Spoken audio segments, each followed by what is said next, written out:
पता है इस लिहाज से कि एक क्रिटिकल सिचुएशन बन गई थी। देखें, इमोशंस हाई रन कर रहे थे और मुझे खुशी ये है कि एक जज्बाती फ़ैसला उस तरह से नहीं किया जिससे कि क्रिकेट जो है वो डैमेज होती। ये बड़ा इंपॉर्टेंट था क्योंकि मैं हमेशा इस चीज़ पे बिलीव करता हूँ, जो मैंने मोहसिन साहब से भी कहा है कि ये जो जितनी भी आपकी अब टॉकिंग है ना, वो आपको क्रिकेट टीम ने करनी है। तो भाई साहब, नजम सेठी साहब ने अपनी चिड़िया निकाल दी। वो नजम सेठी साहब तो अपना पोपट सीधा करने में टाइम ही नहीं लगाते भाई। वो पॉलिटिकल एनालिस्ट है, आपको पता है, उसको पता है कब जनाब लोहा गर्म है मारना है थोड़ा। उन्होंने बताया, उन्होंने किया है खुलासा। क्या इनके दिमाग के अंदर ये चीज आ गई, हमारे पास पैसा बहुत है, बोर्ड बहुत बड़ा है, टीम हमारी तगड़ी है, तो we can start dictating the terms? देखिए, एक तो है असल में मुझे जो डिसअपॉइंटमेंट होती है, और जो मैंने खुली बात की थी, वो मैंने ऑस्ट्रेलियन बोर्ड के हेड से की, मैंने इंग्लैंड के हेड से की कि चले पाकिस्तान का तो एक पॉलिटिकल मामला है भारत से, तो वो तो हमें कभी भी नहीं बख्शने वाले हैं इस सीट पे जो है। आप तो एक तरह से एक खानदानी एडमिनिस्ट्रेशन आपके हाथ में रही है, यू नो, एमसीसी, इंग्लैंड, सालों से आईसीसी को इन्होंने गवर्न। आप क्यों नहीं बोलते हैं? ये एक ऐसी क्राइसिस थी जिसमें पाकिस्तान का बहुत नुकसान होने जा रहा था, क्योंकि पाकिस्तान ने पीसीबी ने एक मौक़िफ़ इख्तियार कर लिया था कि हम बॉयकॉट कर देंगे अगर आईसीसी ने माफ़ी ना मांगी या इन्वेस्टिगेट ना किया। और मुझे पता था कि करना नहीं है। अगर ये क्रिकेट बोर्ड आउट हो जाता तो पाकिस्तान की क्रिकेट को बहुत नुकसान होना था। और वो क्या नुकसान होना था, वो मोटी बात तो ये है कि आपको एशियन क्रिकेट काउंसिल में भी आपके खिलाफ आईसीसी ने लोग खड़े कर देते थे, आप फारग हो जाते। इसी तरीके के साथ आप आईसीसी आपको पेनल्टी लगा देता, और ये जो सारे 15-16 मिलियन डॉलर्स आने हैं वो भी ना मिलते, और आपके ऊपर शायद पीएसएल के ऊपर भी पाबंदियां लग जाती। जनाब, हमने तो एक्चुअली जो डिमांड किया था वो ये था कि remove him from Pakistani matches.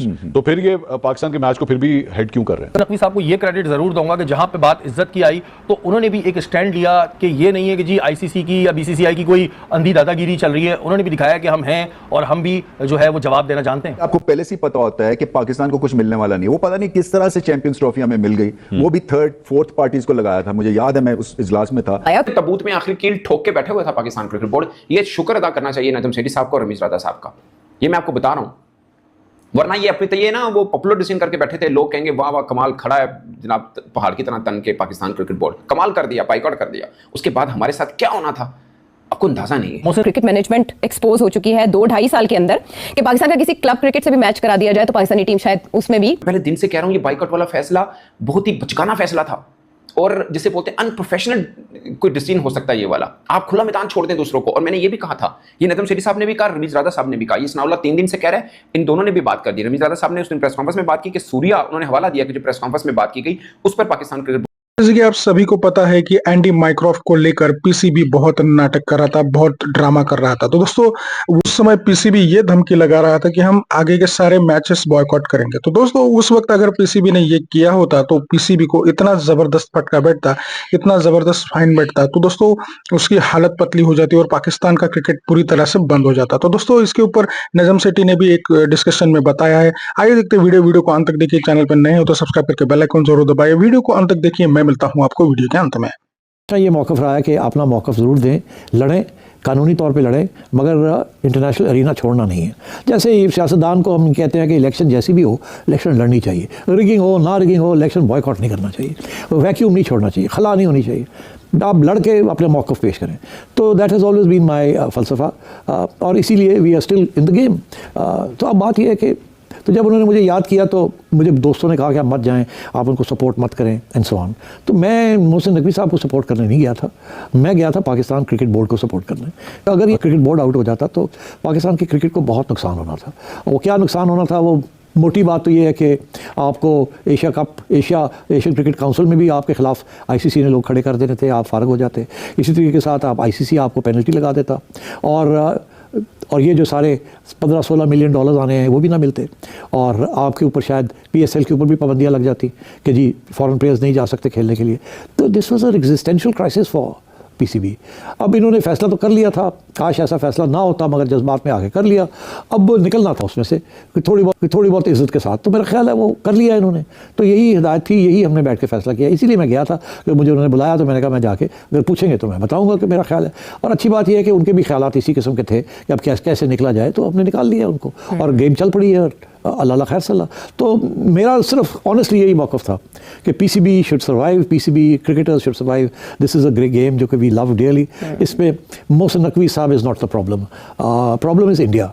And बाकी जो लोकल डोमेस्टिक इश्यूज हैं वो तो हैं, अंडर सम चेयरमैन फ्लरिश करती है, कभी नहीं होता, वो अलग गेम है, वो आपके अलग दुख हैं सुख हैं, कौन चलाए कौन ना चलाए, I don't want to get involve in that. But जहाँ क्रिकेट और पाकिस्तान का कोई इशू आता है, whether it is a political issue for Pakistan, I have to stand with my country. जनाब हमने तो एक्चुअली जो डिमांड किया था वो ये था कि remove him from Pakistani matches, तो फिर ये पाकिस्तान के मैच को फिर भी हेड क्यों कर रहे हैं?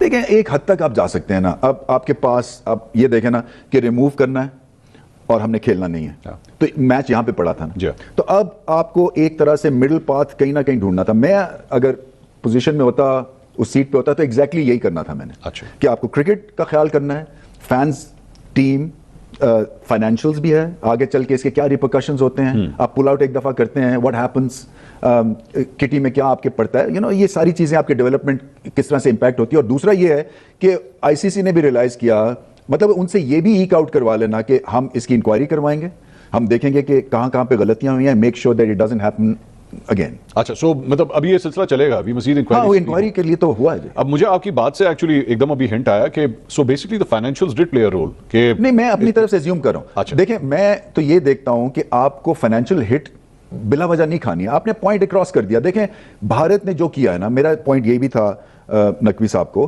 कि उनको वैसे ही बहुत ज्यादा मलामत हो रही है, so you need to just move on. आप अपना एक ठंडा बैक सीट पे बैठ के ना एंजॉय करेंगे, ठीक है, आपको कोई गर्म होने की जरूरत नहीं है, इमोशंस को जरा सिमर डाउन होने दें, let them handle the seat. ये हमने नहीं क्रिएट की, उन्होंने की है। सो अब what I am getting is कि बेसिकली दो साबका क्रिकेट बोर्ड के चेयरमैन भी इस डिसीजन की फेवर में हैं जो कुछ हुआ, आप भी और सिटी साहब भी। मैं तो डेफिनेटली, मेरे ख्याल से वो भी थे। अच्छा। एक जनरल ओपिनियन यही बन रहा था कि हमें थोड़ा सा ना इसमें जरा थोड़ी सी बैक सीट लेनी चाहिए, क्योंकि मैसेज चला गया, घंटे देखे देर से मैच हुआ है, एक हेडलाइंस आपको बन गई कि Pakistan is not happy with the situation. तो ये सब चीजों की वजह से, बट जो इशू था, जो आपने पहले कहा कि जी हैंडशेक से आपको इतना फर्क नहीं पड़ता, अगला जो पाकिस्तान और भारत का मैच होगा उसमें हैंडशेक होगा या नहीं? ना करें। अच्छा, नहीं होगा ना, नहीं, मैं देखें, मेरी अज्यूम कर रहे हैं, मैं अज्यूम कर रहा हूं, नहीं होता तो वो नहीं, उन्होंने शुरू किया। हाँ, तो स्पोर्ट्समैन स्पिरिट तो उन्होंने नहीं दिखाई है, ठीक है, चाहे जो उनको पहले तो हैंडशेक किया, फिर उसका बैकलैश हुआ। मोहसिन नकवी साहब का डायरेक्टली खुद की गलती शायद कम हो इस केस को जो मिस हैंडल किया गया पाकिस्तान क्रिकेट बोर्ड की तरफ से। मैं भी ये समझता हूं कि मोहसिन नकवी साहब की जाती गलती कम है, क्योंकि क्रिकेट बोर्ड के चेयरमैन इतनी नीटी ग्रिटी वाले मामलात के अंदर शायद उनका या तो ज्यादा एक्सपीरियंस हो तो पता चलता है, अदरवाइज नहीं होता। अब जो मशवरे दे रहे हैं, उनकी गलती क्या है मोहसिन नकवी साहब की, कि उन्होंने अपने इर्द गिर्द जो बंदे इकट्ठे किए हुए ना, या तो उनके साथ अच्छा उनका अपना जाती ताल्लुक हो, कोई दोस्त है, मिसाल के तौर पर डायरेक्टर कम्युनिकेशन और advisor Pakistan cricket board Aamir Mir साहब, उन्होंने की पता है, उन बेचारों को क्या पता है। मैं आई एम श्योर अभी ये सब जो हुआ ना कंट्रोवर्सी, उसके बावजूद भी उनको आईसीसी की और बहुत सी चीजें होंगी जिनका नहीं पता होगा। एक होता है ना बंदे को, यार ये इतनी मुसीबत आ पड़ी, पाकिस्तान क्रिकेट बोर्ड जिसे बोलते हैं तबूत में आखिरी कील ठोक के बैठे हुए था पाकिस्तान क्रिकेट बोर्ड। ये शुक्र अदा करना चाहिए नजम सेठी साहब का और रमीज रादा साहब का, ये मैं आपको बता रहा हूं।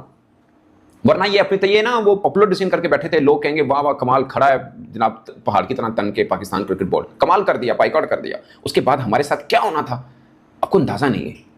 आपकी, मैं ये आज नहीं कह रहा, ये बात मैं पहले दिन से कह रहा हूं। तो जैसे कि आपने वीडियो में देखा कि कैसे पीसीबी जो नौटंकी कर रहा था वो उसको बहुत महंगा पड़ने वाला था। दोस्तों, पीसीबी ये बोल रहा था कि हम आगे के सारे एशिया कप के मैचेस को बॉयकॉट कर देंगे, अगर आपने एंडी माइक्रोफ्ट को नहीं हटाया तो हम सारे मैच नहीं खेलेंगे।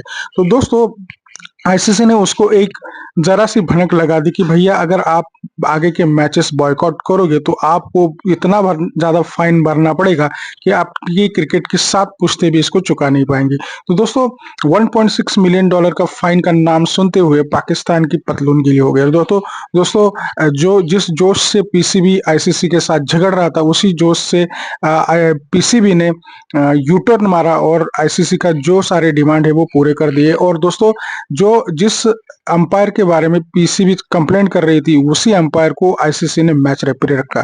तो दोस्तों, दोनों तरफ से पाकिस्तान की बराबर से आईसीसी ने ले ली। तो दोस्तों, ये पाकिस्तानी बहुत बड़ी डींगे मारते हैं, लेकिन जब पैसे का नाम आता है तो इनकी पतलूनें गीली हो जाती है। तो दोस्तों, ये जो वीडियो आपने देखा, आशा करता हूँ अच्छा लगा होगा, और इसके बारे में आपकी क्या राय है ये कमेंट में जरूर बताइएगा। चैनल पे नए हैं तो सब्सक्राइब करके बेल आइकन जरूर दबाइए ताकि अगले वीडियो की नोटिफिकेशन आपको मिलती रहे। दोस्तों, आज की वीडियो में यही रुकते हैं, मिलते हैं और एक नई वीडियो के साथ। तब तक के लिए जय हिंद, वंदे मातरम।